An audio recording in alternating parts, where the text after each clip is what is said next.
कहते हैं भक्ति करने से तो और ही तुम्हारी दुर्गति होती जाती है, क्योंकि भक्ति रावण से आती है और ज्ञान एक भगवान राम से आता है। तो भक्ति से होती है दुर्गति और ज्ञान से होती है सदगति। भगवान ही आकर सदगति करते हैं क्या?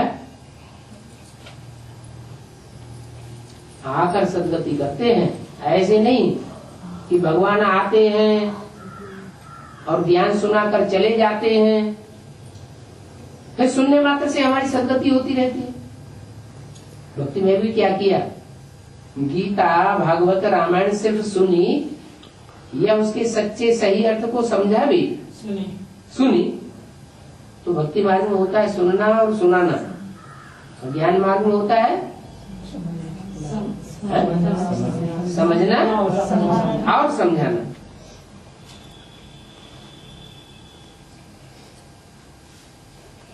तो बाप आकर के ज्ञान से सदगति करते हैं। वो लोग सन्यासी ड्रेस पहनते हैं और बड़े बड़े तिलक देते हैं, कितना दिखावा करते हैं। ड्रेस कौन सी पहनते हैं? सन्यासी की ड्रेस पहनेंगे, लाल कपड़े पहन लेते हैं ना, और तिलक लंबे चौड़े तिलक देते हैं। अब वो तिलक सच्चा है या झूठा है? कैसे है? उसे तिलक देने से उनको कोई आत्मिक स्थिति बन जाती है क्या? बाप तो तुमको सच्चा तिलक आत्मिक स्थिति का देते हैं, जिस आत्मिक स्थिति के तिलक से तुमको विश्व की बादशाही मिल जाती है। तुम बच्चों को भी झूठा तिलक नहीं देना है क्या? कौन सा तिलक देना है? सच्चा तिलक देना है। अच्छा, फिर ये बिंदी आदि माताएं क्यों लगा रही? दिखाने के लिए, यहाँ भी दिखावा करना है। भक्ति मार्ग में तो दिखावा होता है। आत्मा की स्थिति, आत्मा की स्मृति तो दिखाने की जरूरत है, याद रहती है कि बिंदी लगाएंगे तो। अच्छा, तो इसका मतलब जो वो साधु सन्यासी त्रिपुंड लगाते हैं तो उनका त्रिपुंड लगाना सही बात है कि हम इतना बड़ा टीका लगाएंगे तो सबको याद रहेगी कि हाँ देखो ये तो पक्की आत्मा है। लेकिन ऐसे होता है क्या? उससे कोई पक्की आत्मा न दिखाई पड़ती है न कोई समझता है। तुमको आते ही अपने पुरुषार्थ से अपने को राज तिलक देना है। क्या पुरुषार्थ है? अपनी देह को भूलना, अपनी आत्मा को याद रखना। इसमें तिलक लगाने की बात नहीं है, त्रिपुंड लगाने की बात नहीं है। क्या पुरुषार्थ करना है? देह भान को छोड़ने का और आत्मिक स्थिति धारण करने का। तो बाप समझाते हैं कैसे तुम महाराजा और राजा बनेंगे। कैसे बनेंगे?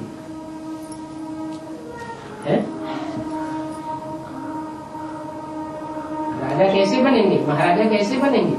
आत्मिक स्थिति से। आत्मिक स्थिति जो जितनी पहले धारण कर लेगा वो उतना बड़ा राजा बनेगा। तो पुरुषार्थ खूब करना चाहिए। क्या एक तो करते हैं पुरुषार्थ और एक करते हैं स्वार्थ। स्वार्थ माना स्व अर्थ,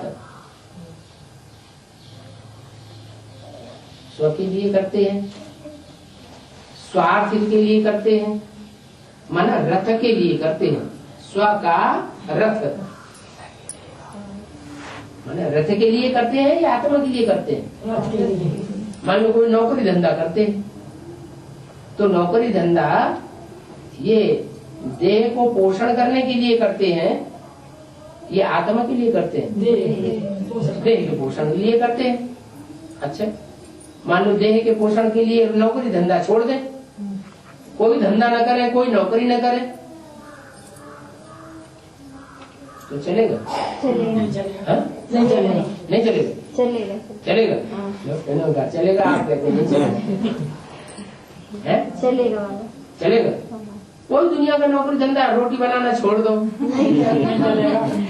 करना सब छोड़ दो, नहीं चलेगा। है? कोई दुनियावी धंधा न करो, नहीं है? चलेगा नहीं चलेगा? नहीं चलेगा। बाबा बोला ना, जो बाप की याद में रहेंगे वो कभी भूखा नहीं मरेंगे। हाँ, जो बच्चे सर्वसेवल होंगे, बाप की याद में रहेंगे, तो बाप की याद में रहने वाले वातावरण को सुधार करेंगे या बिगाड़ेंगे? सुधरेगा वातावरण तो सेवा की ना। शांति का, साइलेंस का बल बढ़ाया या घटाया? साइलेंस का बल बढ़ाया। तो ऐसी साइलेंस के बल को बढ़ाने वाले वो कभी भूख नहीं मर सकते। पुरुषार्थ खूब करना है। पुरुष माना आत्मा। पुरुष माने ये पूरी शरीर, इस शरीर में जो रहने वाली आत्मा है उसके लिए करना। पुरुषार्थ माना ये पुरुष है आत्मा, इस पुरी में सोती है,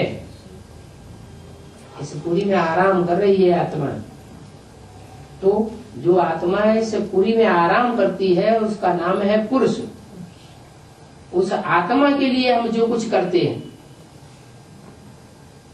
वो है पुरुषार्थ। और देह के लिए जो कुछ करते हैं वो है स्वार्थ। एक स्व के रथ के लिए करना और एक आत्मा के लिए करना। ज्यादा फायदा किसमें होगा? आत्मा। क्यों? तो भूखा नहीं। आत्मा बड़ी या शरीर बड़ा है? आत्मा बड़ी, आत्मा बड़ी है, नहीं, छोटी है। आत्मा है तो छोटी, लेकिन इस छोटी सी आत्मा में 84 जन्मों का हिसाब किताब भर जाता है। तो हम आत्मिक स्थिति में रहते हैं तो 84 जन्मों का हमारा हिसाब किताब पावरफुल बन जाता है। सिर्फ देह की स्थिति में रहते हैं, देह के पोषण के लिए जो कुछ करते हैं तो उससे हमारा 84 जन्मों का हिसाब किताब नहीं बनता।